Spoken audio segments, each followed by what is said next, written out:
I contacted the other oracle of all knowledge of things Islamic, and that was Sam Shamoun.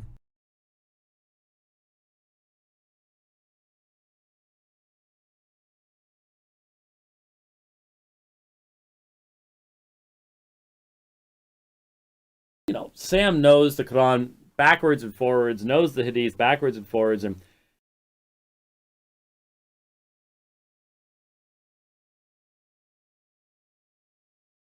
when Yusuf is putting images up of Semiramis and trying to say it has something to do with the Trinity, that is so disappointing.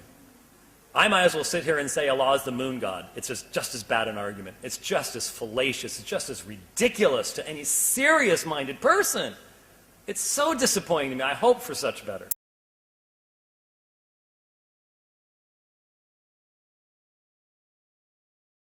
Shams is the female deity, and she's the consort of Qamar, which is masculine, the moon.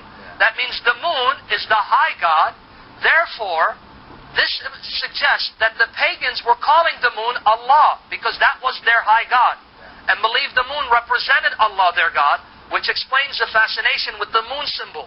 So by process of elimination, Allah must have referred to the moon god. It's ridiculous to any serious-minded person.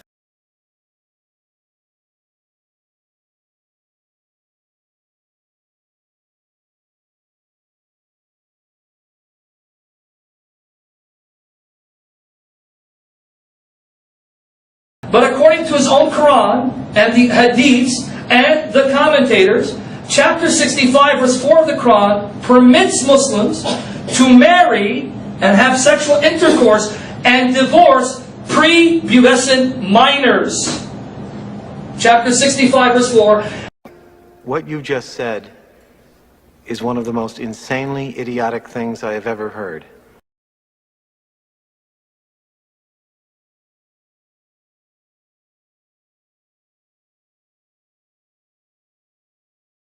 That it is haram, it is haram, it is haram to have sexual relations with a girl before she becomes a woman.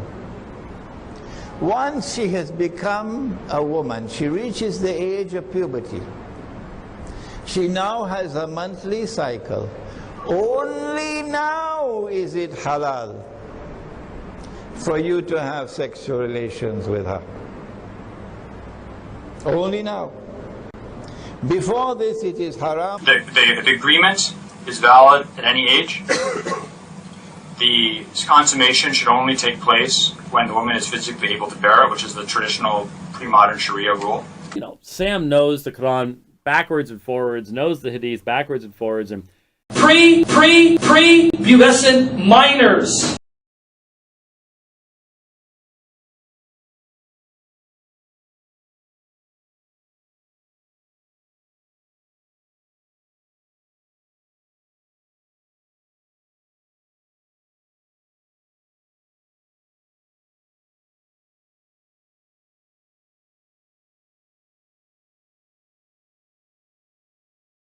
Wow, there's some weird stuff coming from this guy. There was a woman named Asma bint Marwan who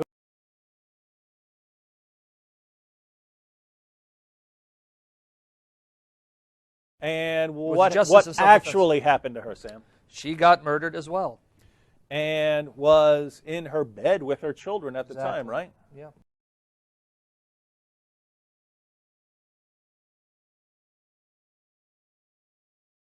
I always try to cite the Quran and Hadiths in context and accurately.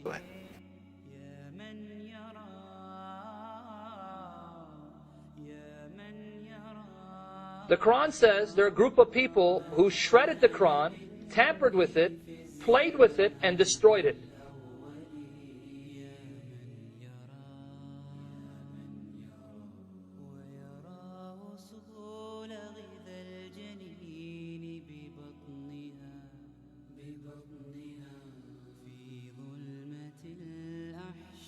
See, that's it. Oh, you see?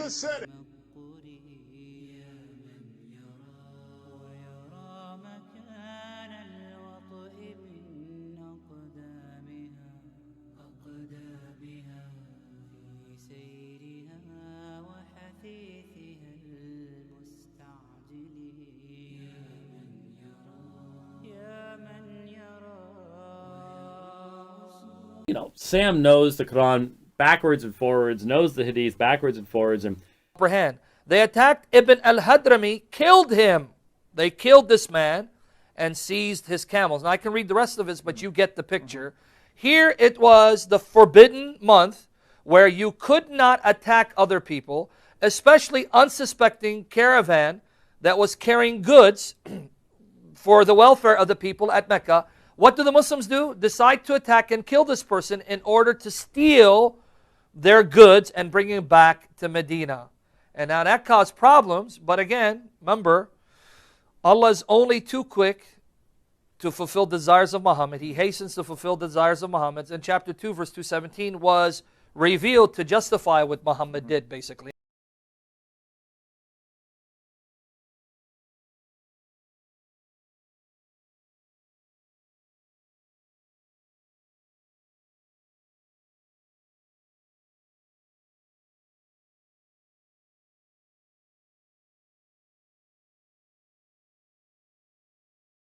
You can think of an issue like, according to Kanzal Umal, when Muhammad supposedly had sex with a dead woman, right?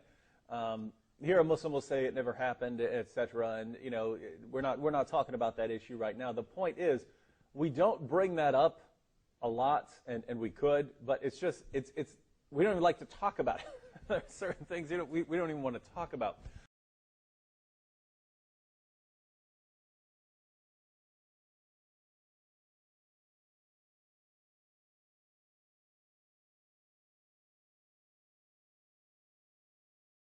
wow, there's some weird stuff coming from this guy.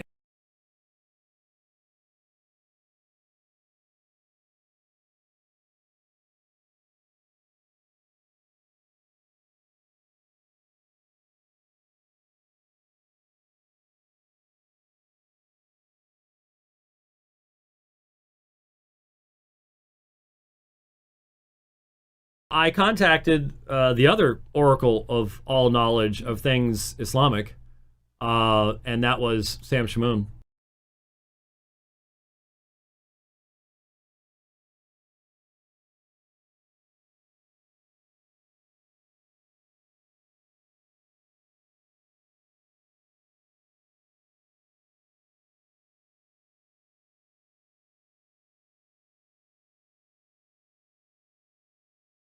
Let's go back to our verse of discussion, Deuteronomy 33:2. It says, quote, "He shone forth from Mount Paran. He came with 10,000s of saints. From his right hand came a fiery law for them." This prophecy can be none else but Prophet Muhammad, peace be upon him. Anyone who studies his biography knows he conquered Mecca with 10,000 men, and that God revealed to him the Islamic law called the Sharia. Deuteronomy 33 does not provide us with the exact number of the men that accompanied this prophet, but it was a large number, and such was the case with Prophet Muhammad's men. The historical reports say they numbered 10,000 men.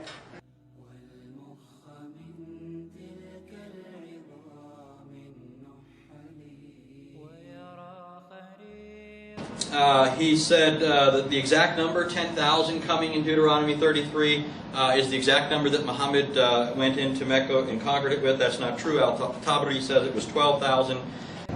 Now, how many of you believe that? Now, how many of you believe that?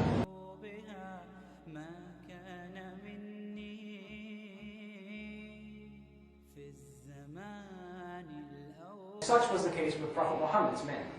The historical reports say they numbered 10,000 men. Tabari says it was 12,000. Tell me what you guys think.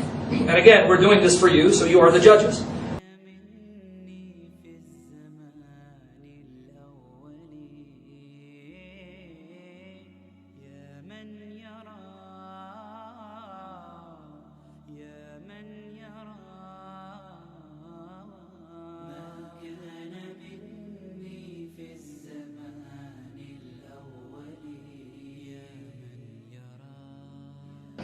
But I'm still waiting for something to get my teeth into. You know,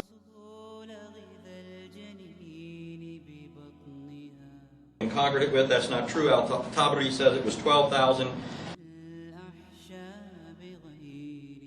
Am I lying? Am I lying?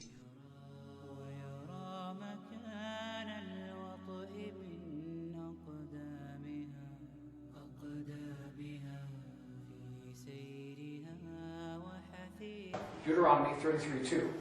It says, quote, he shone forth from Mount Paran. He came with 10,000s of saints. From his right hand came a fiery law for them. This prophecy can be none else but Prophet Muhammad, peace be upon him.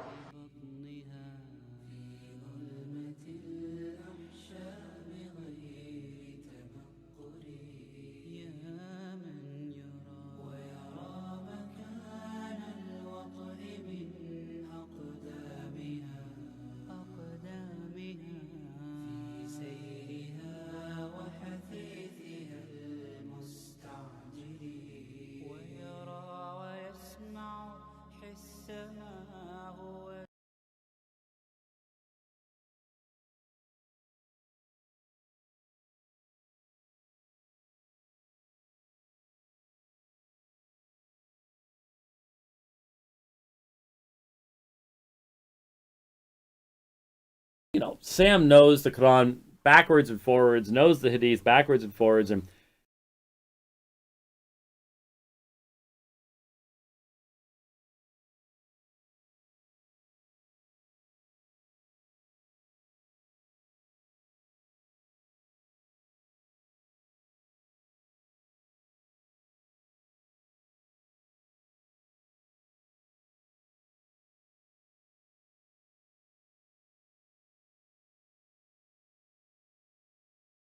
Short answer, yes.